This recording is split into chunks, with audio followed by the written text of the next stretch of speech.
บ้า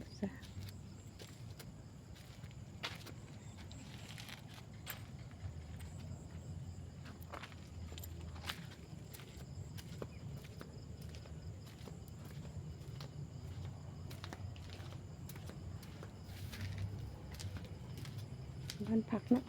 มาผักได้เด้อบ่เต็มเด้อมื้อนี้กะผักหอมส้นบัดนี่นะร่วงหอม16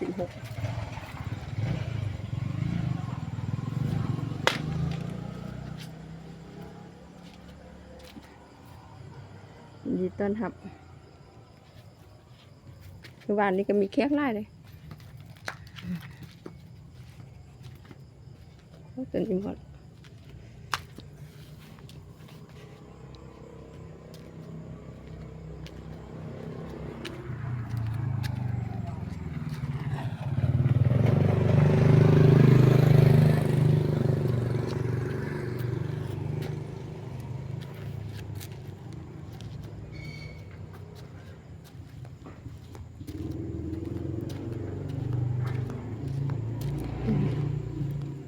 อยู่ดีมีแหงเนาะ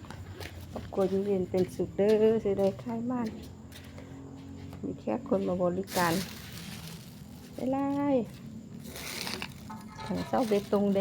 บ้านพักเดปั๊มน้ำมันเดเนาะ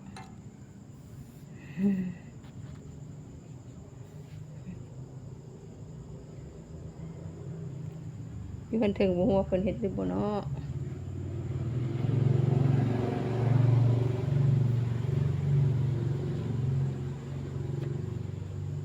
ลุ่มอ่ะพี่น้องนี่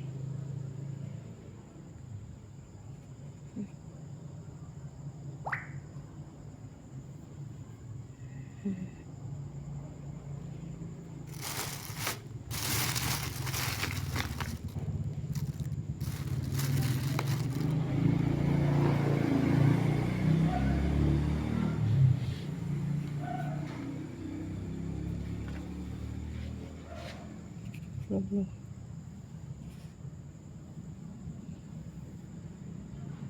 กลางคืนปรากฏว่ามีรถไปรถมาไล่อยู่เลยมื้อนี้ลอยกระทงถึงได้เนาะลอยกระทงได้เนาะบ่าวสาวกะก็ถ้ามีสู้มีแฟนก็ฮู้ได้มื้อนี้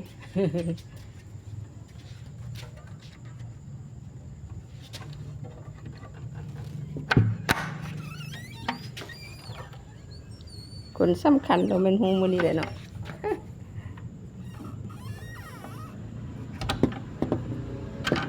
คนได้สำคัญก็ไปนำผู้นั้น